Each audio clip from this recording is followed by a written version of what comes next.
शुभ समाचार में सबसे पहले बात उस चमत्कार की जो 200 साल बाद हुआ है। महाराष्ट्र के देवव्रत महेश रेखे, जिनका नाम प्रधानमंत्री मोदी और सीएम योगी आदित्यनाथ की जबान पर है, उन्होंने अपनी वैदिक साधना से सबका ध्यान अपनी ओर खींचा है। महेश रेखे को उनकी इस तपस्या के बाद वेद मूर्ति की उपाधि मिली है। ये उपाधि 200 साल पहले नासिक के नारायण शास्त्री को मिली थी। क्या है दंड क्रम परायण और क्यों महेश रेखे का वेद मूर्ति बनना महत्वपूर्ण माना जा रहा है, सब बताएंगे आगे आपको। लेकिन उससे पहले आपको वेद मूर्ति देवव्रत महेश रेखे से मिलवाते हैं।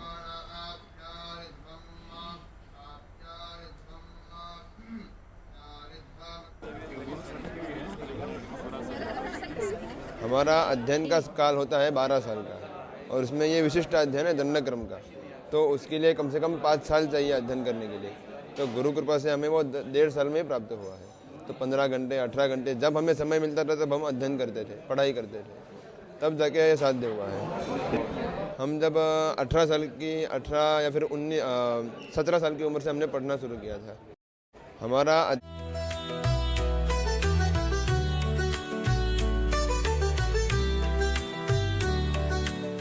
जिस साधना को साधने में उम्र गुजर जाती है, जिस परीक्षा से गुजरना खुद में एक तपस्या मानी जाती है, उस तपस्या के पूर्ण होने की साक्षी काशी बनी है।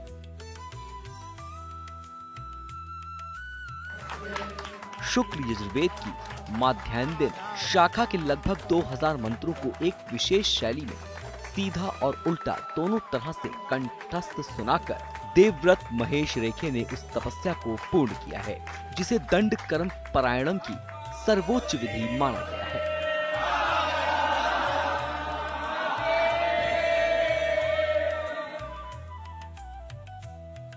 देवव्रत महेश रेखे महाराष्ट्र के अहिल्या नगर से आते हैं। उनकी उम्र महज 19 साल है। इस उम्र में उन्होंने दंड क्रम परायणम को 50 दिन में पूरा कर वेद मूर्ति की उपाधि हासिल की है। वेद मूर्ति वे होते हैं जिन्हें वेदों का ज्ञान होता है और जो वेदों और धर्म ग्रंथों का लंबे समय तक अध्ययन कर उसे कंठस्थ कर लेते हैं। यही नहीं, वैदिक परंपराओं के संरक्षण और प्रचार में अपना जीवन समर्पित करने वालों को वेद मूर्ति कहा जाता है। महेश रेखे ने इस वेद मूर्ति की उपाधि हासिल करने के लिए 5 साल की उम्र से ही वेद मंत्र बोलना शुरू कर दिया था। जिस दंड कर्म परायणम को महेश रेखे ने पूर्ण किया है, वो वेद अध्ययन की सबसे कठिन साधनाओं में से एक मानी जाती है। इसे पूरा करने में एकाग्रता, अनुशासन और शुद्धता की जरूरत होती है।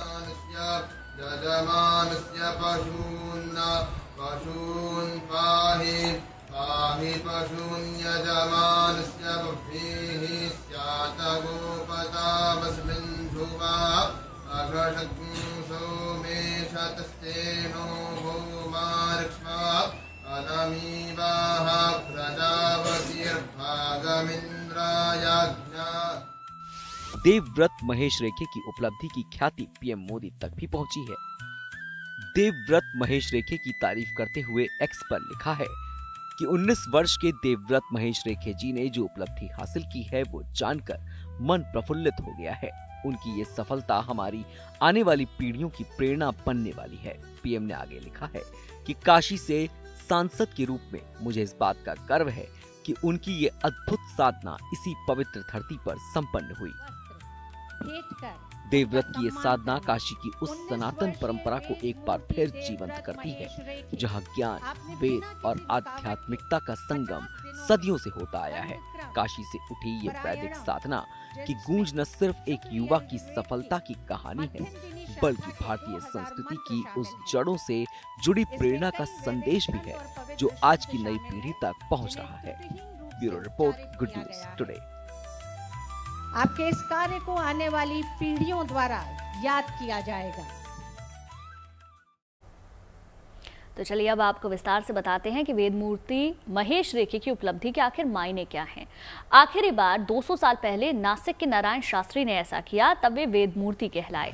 अब देवव्रत महेश रेखे ने 2 अक्टूबर से 30 नवंबर तक 50 दिन तक सिद्धि की और वेद मूर्ति कहलाए। दंडक्रम के तहत देवव्रत ने हर मंत्र को 11-11 अलग अलग क्रमों में दोहराया। ये परायण शुक्ल यजुर्वेद के 2000 मंत्रों का सबसे कठिन उच्चारण है। उन्होंने 200 साल बाद पहली बार शुद्ध शास्त्रीय शैली में मंत्रों का पाठ किया। इस उपलब्धि को हासिल करने के बाद देवव्रत के सम्मान में काशी में भव्य शोभा यात्रा निकली।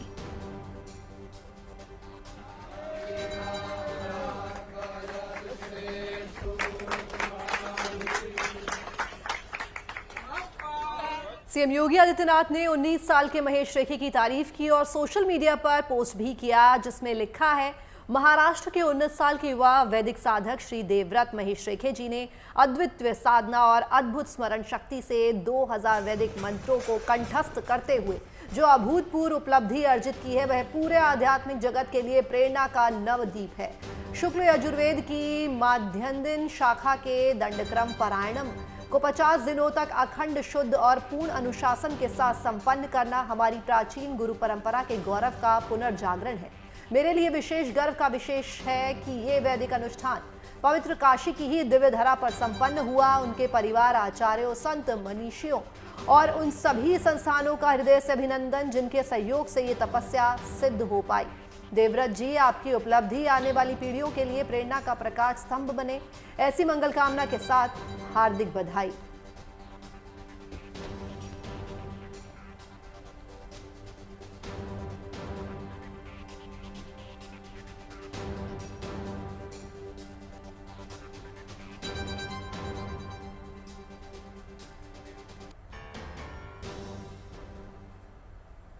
देश भर में वेदमूर्ति देवव्रत महेश की उपलब्धि को सराहा जा रहा है। वित्त मंत्री निर्मला सीतारमण ने भी इस ऐतिहासिक उपलब्धि पर देवव्रत को शुभकामनाएं दी। उन्होंने ट्वीट किया, युवा वेदमूर्ति देवव्रत महेश रेखा की दुर्लभ उपलब्धि है। अहिल्या नगर की वेद ब्रह्मश्री महेश चंद्रकांत रेखे के पुत्र वेदमूर्ति देवव्रत ने शुक्ल यजुर्वेद मध्यादिना शाखा यानी कि दंडक्रम पारायणम के लगभग 2000 मंत्रों का पाठ पूरा किया और इस तरह से परीक्षा उत्तीर्ण की।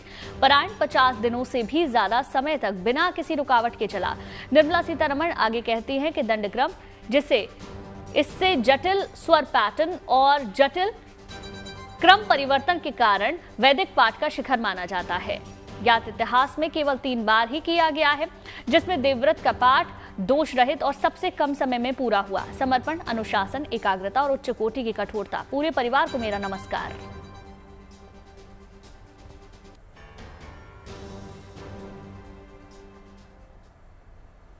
देश की धार्मिक, आध्यात्मिक और सांस्कृतिक राजधानी काशी तमिल संगमम का गवाह बन रही है। द्रविड़ संस्कृति के केंद्र बिंदु तमिलनाडु की संस्कृति, खान पान, गीत संगीत का काशी में सीधे साक्षात्कार हो रहा है। काशीवासी मिनी तमिलनाडु की झलक देखने के साथ साथ काशी तमिलनाडु के सदियों पुराने नाते को जीवंत होते हुए देख रहे हैं। देखिए खास रिपोर्ट।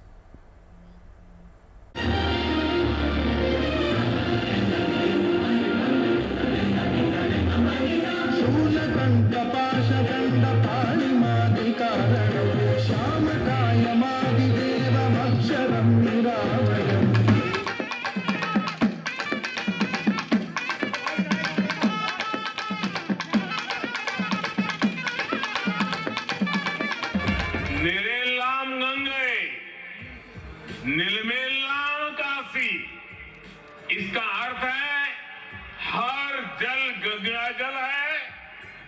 भारत का हर भूभाग काशी है। वड़क्कम काशी। तमिलनाडु से आए मेहमान कुछ ऐसे ही काशी का अभिवादन करते नजर आ रहे हैं। काशी में उत्तर और दक्षिण के महासंगम की शुरुआत हो चुकी है। ऐतिहासिक नगरी काशी नमो घाट पर भारत की 2 पौराणिक संस्कृतियों के मिलन की गवाह बन गई है। भारतीय सनातन संस्कृति के 2 पौराणिक केंद्र विश्वेश्वर और रामेश्वर का मिलन बनारस में शुरू हो गया है, जिसे इस बार नाम दिया गया है काशी दत्त मिल संगमम 4.0 और थीम है तमिल सीखें। तमिल करकलम। यूपी के सीएम योगी आदित्यनाथ और केंद्रीय मंत्री धर्मेंद्र प्रधान ने काशी तमिल संगमम का शुभारंभ किया। काशी तमिल संगमम 2 चरणों में आयोजित हुआ है। पहला चरण 2 से 15 दिसंबर तक काशी में होगा और दूसरा चरण 15 से 31 दिसंबर तक तमिलनाडु में होगा। पहले चरण में 7 ग्रुप तमिलनाडु से काशी आना शुरू हो गए हैं, जबकि दूसरे चरण में लगभग 300 छात्र बनारस के तमिलनाडु भेजे जाएंगे।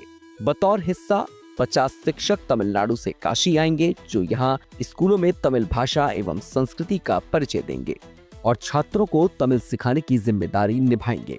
संगमम का मुख्य उद्देश्य भाषाई, सांस्कृतिक और शैक्षिक आदान प्रदान के माध्यम से भारत की विविधता में एकता की भावना मजबूत करना है। संगमम के लिए काशी सजी धजी है, यहाँ रौनक है। इस मौके पर उत्तर दक्षिण की संस्कृतियों, परंपरा, खान पान और शैलियों का संगम मन मोह रहा है। चारों ओर उत्तर और दक्षिण भारत का मिलन देखने को मिल रहा है। मंच हो या दर्शक दीर्घा या यहाँ लगे स्टॉल, सब तरफ उत्तर दक्षिण के मिलन का संगीत गूंज रहा है। उत्तर दक्षिण के मिलन के इस कार्यक्रम के लिए लोगों में भी गजब का उत्साह है। काशी तमिल संगमम 4.0 के लिए आए थे और इसका ऑब्जेक्टिव ये कि तमिल करकलम वो हमारा पूरा तमिलनाडु और काशी के दोनों के बीच में बहुत ज़्यादा कनेक्शन है। इसके वजह से हम सभी यहाँ आके वो हमारा कल्चर और ट्रेडिशनल का काशी में क्या क्या चल रहा है वो हम सब देख रहे हैं, हम सीख रहे हैं। सो उसको हम यूपी में भी हम दिखा सकते हैं, सिखा सकते हैं। I feel happy. It was very exciting. I feel like lucky to get this chance. Namo Ghat पर शिरकत करने के लिए पहले जत्थे में तमिलनाडु से 200 से ज्यादा छात्र छात्राएं और युवा मौजूद हुए और अभी आगे ऐसे ही 6 ग्रुप्स और आने हैं। इस संगमम के जरिए तमिल भाषा, साहित्य, संगीत, नृत्य, लोक परंपराएं और सांस्कृतिक विरासत को उत्तर भारत तक ले जाना है। तमिलनाडु और काशी की प्राचीन सभ्यता, लोक कलाएं, धार्मिक एवं सांस्कृतिक परंपराएं, साझा चिंतन और संवाद की संस्कृति, ये सब भारत की समृद्ध विरासत का प्रतीक है। ये काशी तमिल संगमम, हम सब जानते हैं कि भारतीय संस्कृति ऐसी है जो पूरे देश को एक साथ जोड़ने वाली है। तो इसमें उत्तर और दक्षिण को जोड़ने का यह एक अद्भुत प्रयास है माननीय प्रधानमंत्री जी के द्वारा। तो इसी के क्रम में ये चौथा संस्करण है जिसमें तमिलनाडु से 7 ग्रुप में लगभग 1500 से अधिक लोग यहाँ पर आएंगे। यूं तो काशी और तमिलनाडु का नाता बरसों पुराना है। यहाँ भी लघु तमिलनाडु बसता है। यही वजह है कि काशी तमिल संगमम 4.0 सिर्फ एक सांस्कृतिक कार्यक्रम नहीं है, बल्कि ये एक राष्ट्रीय आंदोलन है जो भारत श्रेष्ठ भारत की मूल भावना को जीवंत करता है। इसके जरिए तमिलनाडु और उत्तर भारत के युवा, विद्यार्थी, शिक्षक एवं आम नागरिक एक दूसरे से जुड़ेंगे, एक दूसरे की भाषा और संस्कृति को समझेंगे, सीखेंगे और सम्मान देंगे। ये संगमम भारतीय राष्ट्रीय एकता और सह-अस्तित्व की भावना को मजबूत करने की एक कड़ी है। इस महामिलन के जरिए 2000 साल पुराने काशी तमिल रिश्तों को तो और मजबूती मिलेगी ही, उत्तर और दक्षिण के बीच की दूरी को भी कम किया जा सकेगा, क्योंकि काशी तमिल संगमम न केवल सांस्कृतिक समन्वय है बल्कि आर्थिक, धार्मिक, सामाजिक सामंजस्य का भी प्रतीक है। काशी से रोशन जायसवाल के साथ bureau report, good news today. Sangam की रेती पर जनवरी 2026 से शुरू होने वाले माघ मेले को लेकर संगम तट पर सोमवार को विधि विधान से गंगा पूजन किया गया। गंगा पूजन कर माघ मेले के सकुशल संपन्न होने की मां गंगा, यमुना और अदृश्य सरस्वती से कामना की गई। गंगा पूजन में तीर्थ पुरोहितों ने वैदिक मंत्रोच्चारण के साथ दुग्ध अभिषेक कराया और संगम तट पर मां गंगा की आरती की।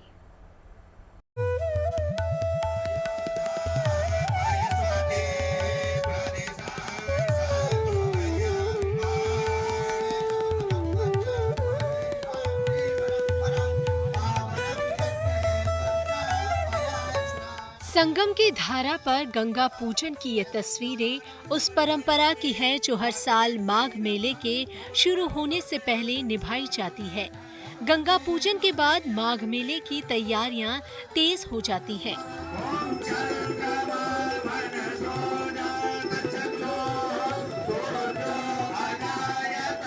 इस बार माघ मेले की शुरुआत 3 जनवरी से हो रही है। साथ ही यहाँ कल्पवास का संकल्प लेकर हजारों कल्पवासी कल्पवास की भी शुरुआत करेंगे। माघ मेले में 6 स्नान पर्व होंगे। पहला स्नान पर्व 3 जनवरी पौष पूर्णिमा, दूसरा स्नान पर्व 15 जनवरी मकर संक्रांति, तीसरा स्नान पर्व 18 जनवरी मौनी अमावस्या, चौथा स्नान पर्व 23 जनवरी वसंत पंचमी, पांचवा स्नान पर्व 1 फरवरी माघी पूर्णिमा, आखिरी स्नान पर्व 15 फरवरी महाशिवरात्रि। माघ पूर्णिमा के साथ ही कल्पवासी कल्पवास पूरा कर अपने घरों को लौटेंगे, जबकि महाशिवरात्रि के आखिरी स्नान पर्व के साथ माघ मेले का समापन होगा। संगम रेती पर आयोजित मेले में 44 दिनों तक धर्म और अध्यात्म की बयार बहेगी। यूपी के सीएम योगी आदित्यनाथ ने दिव्य और भव्य महाकुंभ 2025 के बाद आयोजित होने वाले इस माघ मेले को मिनी कुंभ के तौर पर आयोजित करने का निर्देश दिया है, जिसके चलते इस बार माघ मेले में कई नए प्रयोग भी किए जा रहे हैं। इस बार सरकार की प्राथमिकता है कि हम लोग इस बार बहुत स्वच्छ, सुगम, सुलभ और एक बहुत ही सुरक्षित माघ मेला सब लोगों के लिए कराएं। इस बार माघ मेला 800 हेक्टेयर में बसेगा। एक अतिरिक्त सेक्टर बनाया जाएगा। माघ मेले में 6 के बजाय 7 सेक्टर बनेंगे। वहीं इस बार एक अतिरिक्त पांटून ब्रिज भी बनेगा, यानी इस बार माघ मेले में 6 के बजाय 7 पांटून ब्रिज बनेंगे। माघ मेले में 4000 से ज्यादा संस्थाओं को बसाया जाएगा। कुल मिलाकर मेले की बेहतर तैयारी हो रही है, ताकि माघ मेले में आने वाले श्रद्धालुओं, साधु संतों और कल्पवासियों को किसी तरह की परेशानी न हो।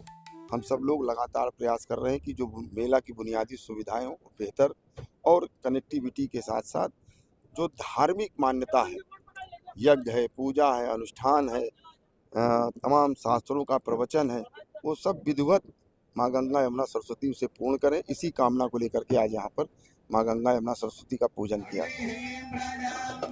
गंगा पूजन में कई संत सन्यासी भी मौजूद रहेंगे, जिन्होंने गंगा पूजन के बाद माघ मेला सकुशल संपन्न हो इसकी कामना की।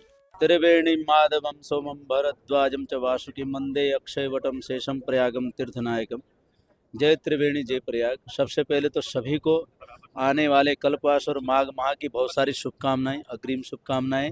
आज उसी माघ मेले को मद्देनजर रख के आज माँ भगवती त्रिवेणी, माँ गंगा यमुना सरस्वती प्रयागराज के समस्त देवी देवताओं से आवाहन करके प्रार्थना की गई है कि जो हमारा आने वाला अग्रिम 3 जनवरी से जो यहाँ माघ माह लग रहा है, जो कल्पवास चलने वाला है, वो सकुशल मंगल में व्यतीत हो। उसके लिए आज माँ भगवती त्रिवेणी से, हनुमान जी महाराज से, बेणी माधव भगवान से प्रार्थना की गई कि सकुशल मंगल में वो व्यतीत हो। इस बार माघ मेले में लगभग 15 करोड़ लोगों के आने का अनुमान है। यही वजह है कि पुराने अनुभवों से सीख लेकर इस बार कुछ नए प्रयोग भी किए जा रहे हैं। भीड़ प्रबंधन को और बेहतर बनाने, ट्रैफिक व्यवस्था को बेहतर ढंग से लागू करने, नेटवर्किंग की अच्छी व्यवस्था सहित अन्य सभी कार्य किए जा रहे हैं, ताकि कुंभ की तरह माघ मेले में किसी को कोई भी दिक्कत न हो। प्रयागराज से पंकज श्रीवास्तव के साथ bureau report, good news today. और अब बात पहाड़ों पर भारी बर्फबारी और मैदानों पर सर्द हवाओं की। पहाड़ों पर जैसे जैसे तापमान गिर रहा है, मैदानों पर ठंड बढ़ रही है। मौसम विभाग का अनुमान है कि आने वाले कुछ दिनों में ठंड बढ़ने वाली है। पहाड़ों की बात करें तो कश्मीर से लेकर सिक्किम तक बर्फबारी का असर देखने को मिल रहा है। बर्फबारी से पहाड़ों की खूबसूरती में और निखार आ गया है, जो पर्यटकों के लिए किसी सौगात से कम नहीं है। पहाड़ों पर सैलानी कुदरती श्रृंगार का पूरा लुत्फ उठा रहे हैं। हालांकि सावधानी बरतने का समय भी है, क्योंकि पहाड़ों पर ठंड बढ़ने से सबसे ज्यादा असर मैदानी इलाकों में देखने को मिलने वाला है। मौसम विभाग ने दिल्ली एनसीआर में 5 दिसंबर को मौसम के खराब रहने की आशंका जाहिर की है। एक कमजोर विक्षोभ के आने की भी बात कही जा रही है, जिसके चलते दिल्ली में तापमान 6 से 7 डिग्री तक गिरने की आशंका है। हालांकि दिल्ली में कोल्ड वेव की स्थिति तो नहीं बनेगी, लेकिन कोहरा छाया रह सकता है।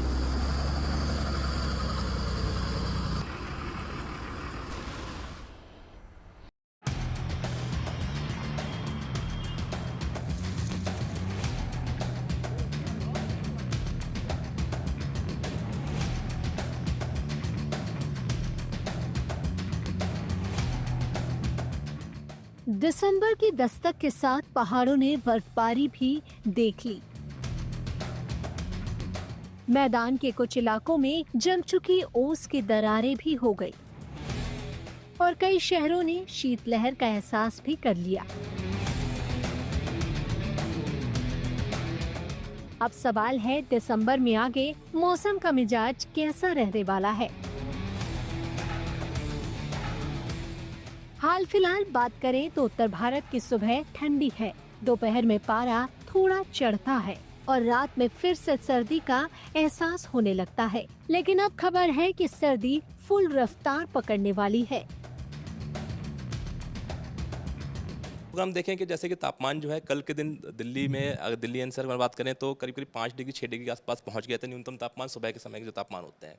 इसके साथ साथ एक वेस्टर्न डिस्टर्बेंस यानी पश्चिमी विक्षोभ जो है वो पाकिस्तान के आसपास केंद्रित था, जिसके प्रभाव में जो है तापमान यूजुअली देखा गया कि बढ़ोतरी होती है उसमें, वही आज भी देखा गया। और आज सुबह करीब जो तापमान में 3 से 4 डिग्री सेंटीग्रेड की बढ़ोतरी जो है वो इस क्षेत्र में देखी गई, मुख्य रूप से हरियाणा, दिल्ली और आसपास के क्षेत्रों में। तो ये जो भी दिन प्रतिदिन चेंजेस होते हैं ये इसी तरह सिनॉप्टिक सिस्टम्स पर डिपेंड करते हैं। अनुमान हमारा यही है जैसे वेस्टर्न डिस्टर्बेंस मूव करता है तो जो उसका पिछला क्षेत्र होता है जहाँ से वो मूव कर रहा होता है वहाँ पर नॉर्दर्ली यानी कि जो हमारी उत्तरी दिशा से हवाएं आती हैं, उत्तर पश्चिम दिशा से हवाएं आती हैं, वो तापमान को गिराती हैं, जिसकी वजह से जो पश्चिमी विक्षोभ जाएगा तो फिर से तापमान में थोड़ी सी गिरावट देखने को मिल सकती है। दिल्ली की बात करें तो समझ लीजिए यहाँ ठंड में ठिठुरने का टाइम आ गया है। दिल्ली एनसीआर में 5 दिसंबर को मौसम के खराब रहने की आशंका है। एक कमजोर विक्षोभ के आने की बात भी कही जा रही है, जिसके चलते दिल्ली में तापमान के 6 से 7 डिग्री तक गिरने की भी भविष्यवाणी है। हालांकि इससे दिल्ली में कोल्ड वेव की स्थिति नहीं बनेगी, लेकिन पंजाब और हरियाणा के कुछ हिस्सों में शीतलहर के हालात बन सकते हैं। हालांकि हिमाचल प्रदेश में जो है घने कोहरे के लिए कुछ स्थानों पर घने कोहरे की चेतावनी जारी की गई है, डेंस फॉग की चेतावनी जारी की गई है। पंजाब की बात करें तो अगले 3 दिनों के लिए वहां पर जो है कोल्ड वेव की चेतावनी जारी की गई है उत्तर पश्चिम भारत में। ठंड ने अपना असर मध्य प्रदेश में भी दिखाना शुरू कर दिया है। यहाँ 5 से 6 दिसंबर के बीच कड़ाके की ठंड की भविष्यवाणी है। इससे पहले रविवार और सोमवार की रात में भोपाल, इंदौर समेत प्रदेश के 6 जिलों में पारा 10 डिग्री से नीचे रहा। मौसम विभाग का कहना है कि आने वाले दिनों में मौसम का रुख इसी तरह बना रहेगा।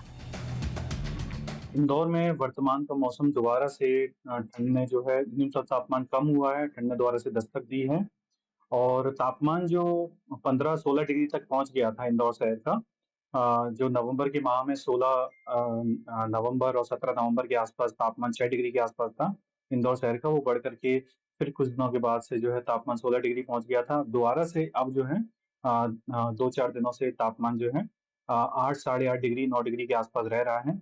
और इसका हम मेन रीजन जो देखते हैं, एक तो जो है बर्फीली हवाएं जो आ रही हैं उत्तर भारत की तरफ से, एक तो वो रीजन भी देखते हैं। बाकी जो मौसम की दूसरी गतिविधियां जो हो रही थी, जो हमारे कई सारे जो मौसम प्रणालियां चल रही थी, उनका भी हम रीजन देखते हैं। राजस्थान की बात करें तो दिसंबर की शुरुआत के साथ ही यहाँ भी सर्दी का एहसास दिखने लगा है। यही वजह है कि मौसम विभाग ने 3 से 5 दिसंबर के बीच चूरू, झुंझुनू और सीकर में कोल्ड वेव का येलो अलर्ट जारी किया है। यही नहीं, सीकर और शेखावटी इलाकों में अभी से कोहरे ने शहर को ढक लिया है। उधर पहाड़ों की बात करें तो उत्तराखंड में चारों धाम -, डिग्री वाली सर्दी में गुजर रहे हैं। केदारनाथ में पारा -18 पहुंच चुका है, तो वहीं बद्रीनाथ में -14 और गंगोत्री में -17 टेम्परेचर बना हुआ है। यही नहीं, यमुनोत्री भी -12 डिग्री वाली सर्दी से गुजर रही है। सूखी ठंड ने उत्तराखंड में पिछले 2 महीने से अपने पांव जमा रखे हैं। हिमाचल में मौसम की बात करें तो यहाँ भी कई जिलों में पारा 5 डिग्री से -, डिग्री तक पहुँचा हुआ है। शिमला में मिनिमम टेम्परेचर 5 डिग्री तक नीचे जा चुका है। यहाँ के कल्पा में पारा 0 डिग्री है। नारकंडा का तापमान 2.4 डिग्री बना हुआ है, तो वहीं मनाली 2 डिग्री और सोलन 3 डिग्री सेल्सियस वाली सर्दी से गुजर रहे हैं। आमतौर पर उत्तर भारत में 4 से 6 दिन कोल्ड वेव रहती है, लेकिन मौसम विभाग का कहना है कि इस बार शीतलहर के दिन 4 से 5 दिन और बढ़ सकते हैं। तो दिसंबर में वो ठंडे दिन आने वाले हैं, जिसके लिए ये महीना जाना जाता है। इसलिए कंबल निकाल लीजिए और गर्म कपड़ों के साथ ठंड से 2-2 हाथ करने की तैयारी कर लीजिए। दिल्ली से मनीषा लाडा के साथ इंदौर से Dharmendra Kumar, good news today. और दिल्ली में आज की सुबह बाकी दिनों के मुकाबले काफी अलग रही। सुबह स्मॉग छाया हुआ नजर आया, जिसकी वजह से विजिबिलिटी काफी कम रही। आलम ऐसा है कि सुबह के वक्त सड़कों पर गाड़ियां रेंगती हुई नजर आई। अब ठंड भी पहले से ज्यादा होने लगी है। ठंड तो कश्मीर में भी काफी हो रही है। डल झील किनारे कोहरा छाया हुआ है। ताजगी भरी सुबह में लोग घूमने निकल रहे हैं। डल झील में शिकारा की सैर लोग कर रहे हैं। मौसम बदलने से सैलानियों की संख्या भी यहां बढ़ गई है।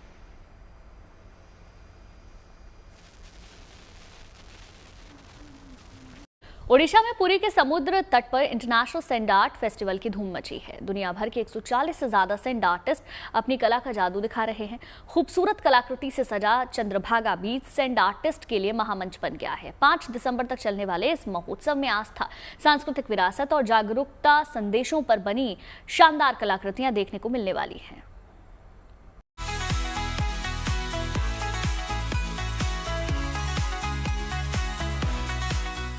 ओडिशा में कोणार्क सूर्य मंदिर के पास इन दिनों कला का महाकुंभ चल रहा है। पुरी के चंद्रभागा बीच पर दुनिया भर से आए सैंड आर्टिस्ट 15वें इंटरनेशनल सैंड आर्ट फेस्टिवल में अपनी कला का जादू बिखेर रहे हैं। रेत पर एक से बढ़कर एक कलाकृतियों को गढ़ा जा रहा है। आस्था, संस्कृति, विरासत और जागरूकता संदेश पर बनी कलाकृतियों को सधे हाथों से सजीव किया जा रहा है। रेत पर उकेरी जा रही है इस कलाकृति में भगवान बुद्ध के शांति संदेश के साथ साथ अयोध्या के राम मंदिर की छवि को बेहद बारीकी से सजाया गया है। हर तरफ एक से बढ़कर एक शानदार कलाकारी देखने को मिल रही है।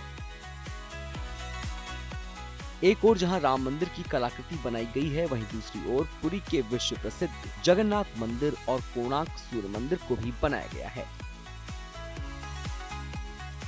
मंदिरों के साथ साथ भगवान की मूर्तियां भी दर्शकों का मन मोह रही हैं। रेत पर बनी दुर्गा मां की ये छवि श्रद्धालुओं को लुभा रही है। पुरी का ये समुद्र तट दुनिया भर के सैंड आर्टिस्ट के लिए एक सबसे बड़ा मंच बन गया है, जहां देश विदेश के 140 से ज्यादा सैंड आर्टिस्ट अलग अलग थीम पर अपनी कला का प्रदर्शन कर रहे हैं। जहां पुर्तगाल की सैंड आर्टिस्ट टीम ने रेत पर समुद्र की रक्षा करने वाली देवी को उकेरा है, वहीं जापान की सैंड आर्टिस्ट टीम समुद्र में स्वच्छता का संदेश देने वाली कलाकृति बना रही है। रेत पर बनी मूर्तियां सांस्कृतिक विरासत और पर्यावरण संरक्षण से लेकर विश्व शांति तक की थीम को दिखाती हैं। शानदार उत्सव है। बहुत से कलाकार आए हैं। यहाँ आकर बहुत खुशी हो रही है। हमारी टीम समुद्र की देवी बना रही है, जो समुद्र की रक्षा करती है। ये बहुत बड़ा आयोजन है। समुद्र में स्वच्छता का संदेश देने के लिए हमारी टीम रेत पर कलाकृतियाँ बना रही है और इसका थीम है कीप क्लीन ओशियन। हमको आज थीम दिया है our culture and fair and festival. तो हमने ट्राई किया है कि इंडिया का और ओडिशा का सब कल्चर और फेस्टिवल दिखाने के लिए दर्शक भी आ रहे हैं इतने सारे, तो सबको दिखाने के लिए हमने ट्राई किया है। भारत के मशहूर सैंड आर्टिस्ट सुदर्शन पटनायक इस इंटरनेशनल फेस्टिवल के लिए ब्रांड एम्बेसडर बनाए गए हैं। इस साल के फेस्टिवल में भारत के 14 राज्यों और 5 देशों के आर्टिस्ट अपनी कलाकृतियां दिखा रहे हैं, जिसे देखने के लिए बड़ी तादाद में सैलानी भी उमड़ रहे हैं। उड़ीसा सरकार की तरफ से ऑनरेबल सीएम मोहन चरण मांझी सर इसको उद्घाटन कर रहे हैं और हमारा पर्यटन विभाग इसको पूरा देख रेख में इसको ऐसे तैयार किए हुए हैं कि लोग इसके लिए 1 साल तक वेट करते हैं कि कब ये फेस्टिवल होगा, जहां पर कि दुनिया की हर कोई आर्टिस्ट को एक साथ में देख सकते हैं। और आज भी टेम्पल और मॉन्यूमेंट्स के ऊपर थीम है, फेयर फेस्टिवल के ऊपर थीम है।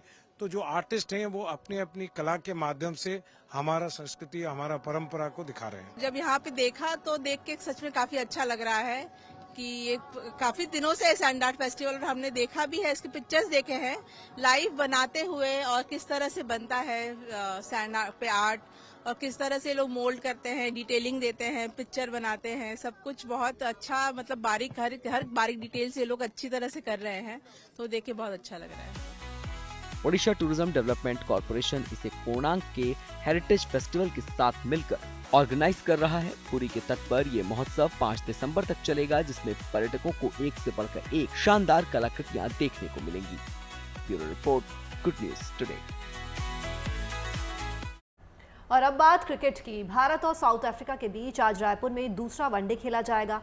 पहले वनडे में जीत के बाद भारत का जोश काफी हाई है। रायपुर में अब तक एक ही वनडे खेला गया है, जिसमें भारत को जीत मिली थी।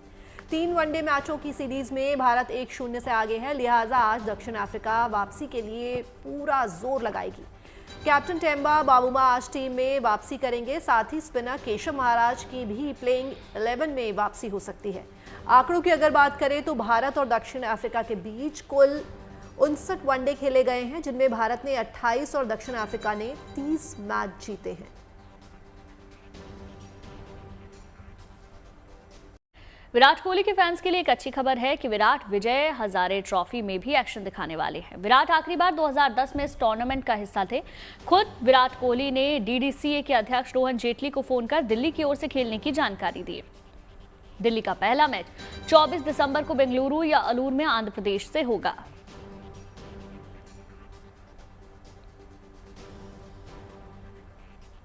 और अब बात डीआरडीओ की, जिसने देश की विमानन सुरक्षा और आत्मनिर्भर रक्षा क्षमता को एक और बड़ी ताकत दी है।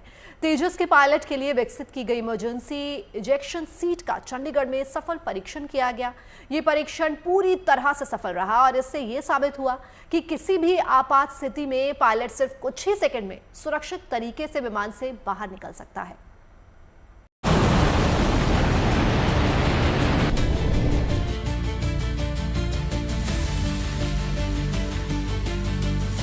इन तस्वीरों के साथ आत्मनिर्भर भारत के चैप्टर में एक नया चैप्टर जुड़ गया। चंडीगढ़ में defence research and development organisation ने विमान हादसे के दौरान पायलट को बचाने वाले स्वदेशी फाइटर जेट स्केप सिस्टम की टेस्टिंग की और ये टेस्ट उम्मीदों पर 100% खरा उतरा। दरअसल विमान हादसे के वक्त स्केप सिस्टम सबसे अहम माने जाते हैं। इस सिस्टम का विमान में होने का मतलब पायलट और क्रू मेंबर की जिंदगी की 100% गारंटी। चलिए अब तस्वीर दर तस्वीर समझाते हैं कि इस परीक्षण को अंजाम कैसे दिया गया और इस टेस्ट की तस्वीरें देखकर दुनिया दंग क्यों है।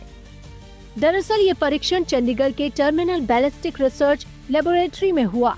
वहां बनी रेल ट्रैक रॉकेट स्लेट सुविधा पर ये परीक्षण को अंजाम दिया गया। इसमें तेजस विमान के आगे के हिस्से को 2 रॉकेट स्लेट पर रखा गया। कई ठोस ईंधन वाले रॉकेट मोटर्स को एक एक करके जलाया गया, जिससे स्लेट सटीक और तेज गति तक पहुंचा। जिसके बाद विमान का ऊपर का शीशा सही तरीके से टूटा और इंजेक्शन सीट ने सही वक्त पर पायलट डमी को बाहर फेंका, जिसके बाद पैराशूट खुला और डमी सुरक्षित जमीन पर उतर आया। रक्षा क्षेत्र में आत्मनिर्भरता को लेकर डीआरडीओ ने एक नई उड़ान भरी है। जब किसी लड़ाकू विमान में किसी इमरजेंसी के दौरान अगर पायलट को इंजेक्शन करना होता है, उस दौरान जो इंजेक्शन सीट या सूट होता है वो अभी तक भारत विदेशों से लेता था, खासतौर से जो स्वदेशी लड़ाकू विमान LCA तेजस है उसको लेकर। और अब इस टेस्ट के बाद जो high speed rocket sled test किया गया उसमें 800 किलोमीटर की रफ्तार का ये सफल टेस्ट रहा है। और अब भारत उन कुछ चुनिंदा देशों में शामिल हो गया है जिनके पास इस तरह की तकनीक है कि जब किसी लड़ाकू विमान में उड़ान के दौरान अगर इमरजेंसी के दौरान पायलट को इंजेक्शन करना हो, जहाज से बाहर निकलना हो, तो उसके लिए जो सीट है, जो सूट है, वो भारत अब डीआरडीओ देश के अंदर बना सकता है। भारत के लिए ये टेस्ट इसलिए खास है क्योंकि दुनिया में अभी अमेरिका, रूस, फ्रांस ही अपने यहाँ इतनी तेज गति वाला डायनामिक इंजेक्शन टेस्ट कर सकते हैं। अब भारत भी इस चुनिंदा क्लब में शामिल हो गया है। ये टेस्ट उन परीक्षणों से अलग है जो स्थिर कहे जाते हैं, लेकिन डीआरडीओ ने इस टेस्ट को बिल्कुल असली उड़ान जैसे माहौल में किया। इस टेस्ट को भले डीआरडीओ की टीम ने अंजाम दिया, लेकिन उसमें एरोनॉटिक डेवलपमेंट एजेंसी HAL और भारतीय वायुसेना के अधिकारियों की भी भागीदारी रही। डीआरडीओ की इस कामयाबी पर रक्षा मंत्री ने बधाई दी है और इसे भारत के लिए मील का पत्थर बताया है। जाहिर है इस परीक्षण के बाद अब भारत को विदेशी कंपनियों से महंगी इजेक्शन सीट खरीदने की जरूरत नहीं पड़ेगी और पायलटों की सुरक्षा और मजबूत होगी। चंडीगढ़ से Manjeet Negi, good news today.